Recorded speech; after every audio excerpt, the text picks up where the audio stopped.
अभी हमने जी भर के देखा नहीं है, अभी हमने जी भर के देखा नहीं है, अभी हमने जी भर के देखा नहीं है, अभी हमने जी भर के देखा नहीं है। ताली बजा करके बोलिएगा। भगवान को भक्त कहते हैं, भगवान से कि प्रभु हो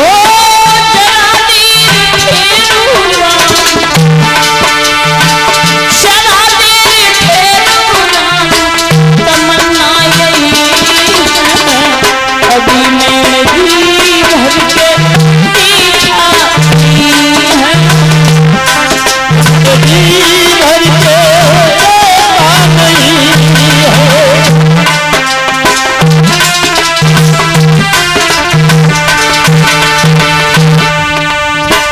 कैसी घड़ी आज जीवन की आई, कैसी घड़ी आज जीवन की आई,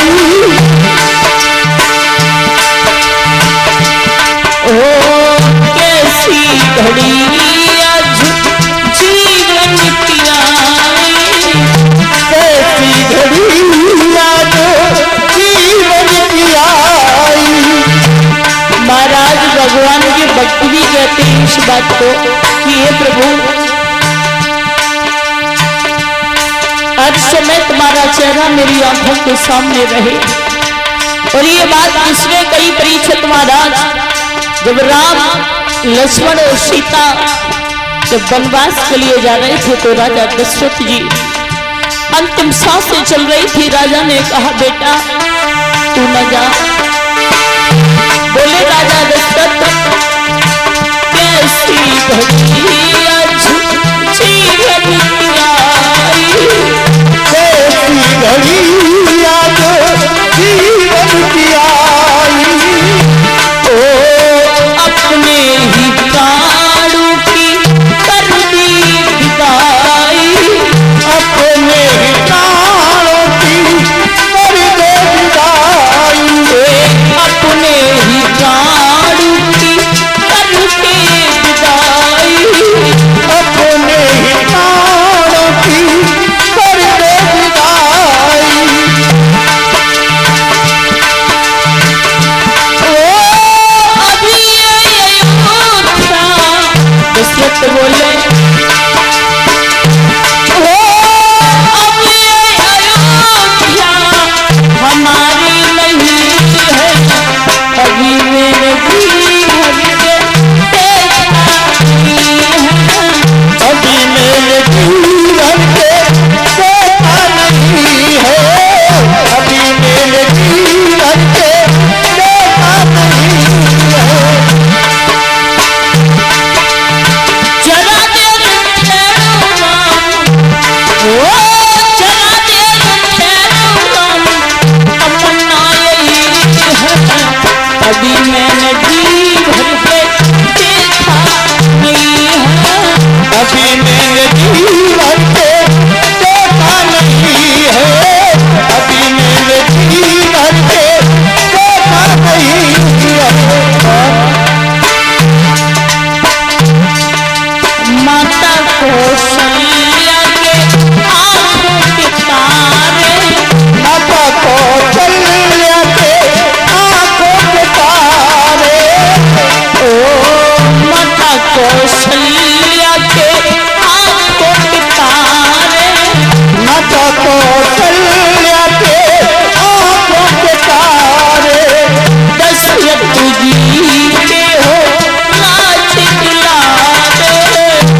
भगवान की। जय हो। आ जाइए जहां कथा प्रसंग चल रहा था श्रोताओं। मेरे भाई के मुखारबंद से सुना आप लोगों ने भगवान कन्हैया ने नाना प्रकार की लीलाओं को किया। परिषद महाराज भगवान कन्हैया का सितारा स्वचंद होता जा रहा है और भोजराज कंस का सितारा मंद पड़ता जा रहा है। नाना प्रकार की लीला कर रहे हैं। एक दिन की बात है, भोजराज कंस की सभा में देव ऋषि नारद पहुंचे और जब नारद पहुंचे हैं तो जैसे ही नारद ने भोजराज कंस को देखा और कंस ने देव ऋषि नारद को देखा तो कंस बोला है,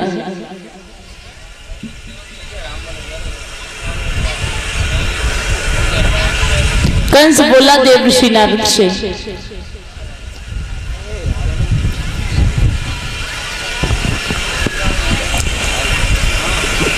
गुरुजी के चरणों में प्रणाम हो। खुश रहिए। भोजराज कंस बोलो। जब भी हम आते थे एक फूल की तरह चेहरा खुला हुआ नजर आता था। हाँ क्या बात है महाराज? गाल भी पिचक गए, नाक भी लंबी लगने लगी, क्या कोई परेशानी है? महाराज जैसे यह रोग की दवाई कर जाता तैसे ये रोग बढ़ जाता है। अच्छा हाँ। उस काल का तुम्हारे का क्या हुआ? महाराज बोली। काल को कचूना भाव हमने बहुत से राक्षस भेजे। का उन्हें जिना आए के बताई कि हमारा काल गोरो के पीरो के भूरो के लालो के हरो। अच्छा हाँ। भोजराज कंस बोलो महाराज। मेरी बात सुनो। सुनाओ।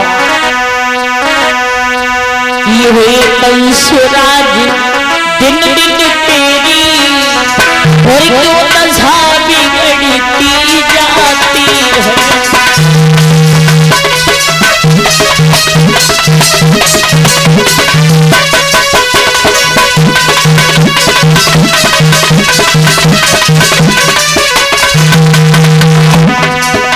भोजराज कंस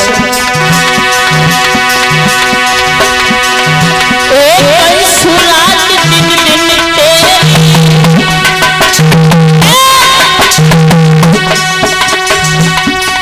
क्यों दशा बिगड़ती जाती तुम्हें बसंत खिलने के पर कली सुखती जाती है।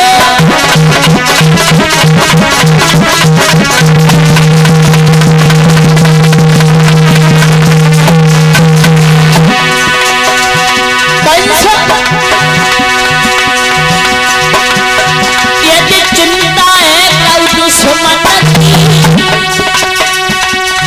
तो दावा करके हराएगा। यदि भीतर से कोई रोग बना डॉक्टर से दवा कराएगा।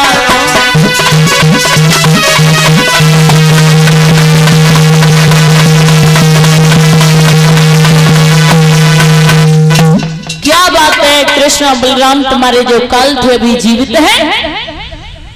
महाराज जीवित तो हैं। हम बताए ना रहे हमने राक्षस भेजे। अपनी बहन पूतना को भी भेजा। पूतना भेजी, मारी गई। मारी गई। अकासुर बकासुर त्रिणावत सिर भेजे। बहन का सकटा सुनो। अच्छा हाँ। तो सब मारे गए। सिर मारे गए। का उन्हें यही ना होता है कि वहां कालो है कैसा। अच्छा और तुम मरना नहीं चाहते हो? हाँ हाँ तुम नहीं मरोगे। अमरौथी खाया है तुम? हम मरे ही ना चाहते। मरोगे ना? बिल्कुल ना महाराज। कोई उपाय हो तो बताओ। उपाय ये है कि आप एक पत्र बाबा नंद के लिए लिख दीजिए। उस पत्र में लिखो कि हे यादवों के बाबा नेताजी, कल हमारी इस सभा के मध्य में 2 नील कमल की पुष्प की छपरियां इस सभा के मध्य में होनी चाहिए। और अगर 2 छपरियां नील कमल के पुष्प न आए तो तुम्हें और तुम्हारी यादवों को मैं कारागृह में डलवा दूंगा। ठीक है महाराज, यही पत्र में लिख दीजिए। ठीक है और महाराज। वो पत्र भेज दो बाबा नंद के लिए। और अगर कल दोपहर 2 छपरिया नील कमल के पुष्प नहीं आए हाँ हाँ, तो आप ऐसा करना, कैसो? सभी यादवों को बाबा नंद को कारागृह में हथकड़ियां बेड़ियां लगवा करके डलवा देना। कृष्ण बलराम रह जाएंगे, हाँ हाँ, उन्हें तो तुम आसानी से मार ही दोगे। जी महाराज, ठीक सही है? बात है। रात ये सोच रहे होगे कहा कि ये दो छपरियां नील कमल के पुष्प कहाँ मिलते हैं। जी कहाँ मिलता है? ये काली दह में मिलते हैं, हाँ हाँ, और उस काली दह में कालिया नाग रहता है। हाँ हाँ, जब कृष्ण लेने के लिए जाएगा आओ तो जाते ही जाते कालिया नाग ढसीले हो, अबे मत जाएंगे। बिल्कुल तुम्हारा काम हो जाएगा। महाराज हटे तो तुम अकले के पुटरिया। है? हाँ ठीक है, ऐसा ही करिए। ठीक है महाराज। पत्र को लिख करके जिस समय भोजराज कंस ने भेजा है, हे यादवों के नेता बाबा नंद, कल हमारी सभा में 2 छपरिया नील कमल के पुष्प आने चाहिए। अगर कल दोपहर 12 बजे तक नहीं आए तो तुम्हें और तुम्हारे यादवों को मैं कारागृह में बंदी बना करके डलवा दूंगा। बाबा नंद के हाथ में जैसे ही पत्र पहुंचा, परिषद महाराज बाबा नंद द्वार पर बैठे थे। बाबा नंद ने जैसे इस पत्र को पढ़ा, पढ़ने के बाद में जैसे ही उसमें लिखा, बाबा नंद छाती पीट पीट करके रोने लगे, सिर पर हाथ मारने लगे, कहने लगे, और कंस, जिस दिन से मेरा कृष्ण पैदा हुआ है, बलराम पैदा हुआ है, उस दिन से तू हाथ धोकर के मेरे बेटों के ऊपर पड़ गया है। ये पापी मेरी बेटन ने तेरे का बिगाड़ो है, जो तू नाना प्रकार के अत्याचार कर रहा है। मैया यशोदा ने देखा कि सिर में हाथ मार रहे हैं बाबा नंद फूट फूट करके बेटा बेटा कह करके रो रहे हैं। मैया दौड़ करके पहुंची बाबा के पास में और बाबा से कहा कि बाबा क्या बात है, क्यों रो रही हो? तुम्हें मेरी कसम है बाबा, सच सच बताना। बाबा नंद बोले, प्राण प्यारी तो क्या बताई दूं? प्राण प्यारी, ये जो मेरे हाथ में पत्र है वो मथुरा नगरिया से आया है। कंस पापी ने जब पत्र को भेजो है, आज बाबा नंद रो रहे हैं और रो करके एक बात कही है, प्राण प्यारी सुन। आरे प्राण प्यारी कंसनी और काली देश में फूल मंगाए,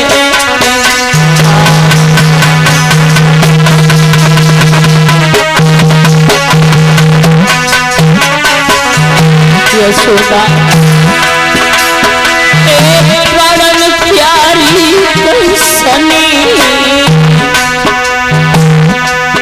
काली कैसी फूल मंगाते,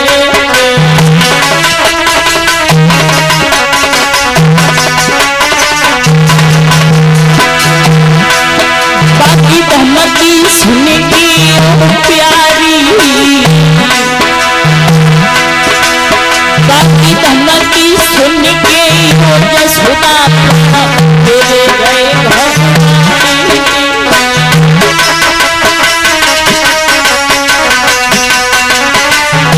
जवाब दिया ये यशोदा, मेरी नारी फूल जाना हो बेटैया, सबई याद बिन कंस पुत्र पिए जेल में डाल। यशोदा, सब यादव जेल में चले जाएंगे, मैं भी चला जाऊंगा, तू भी चली जाएगी। उसके बाद में यशोदा सबई जेल में जाए, यशोदा सबई जेल में जाए, कन्हैया को पे भटके वो प्यारी सबई जेल में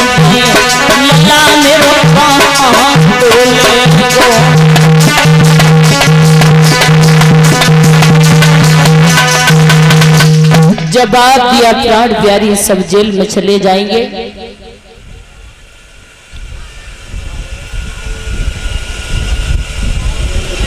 हले 501 रुपये 35 किलो गेहूं। सोरन सिंह खुशालपुर 101 रुपये 27 किलो गेहूं। राजेंद्र सिंह खुशालपुर 200 रुपये 20 किलो गेहूं। कुमारपाल सिंह खुशालपुर 101 रुपये 40 किलो गेहूं। सोनपाल सिंह खुशालपुर 501 रुपये 31 किलो गेहूं।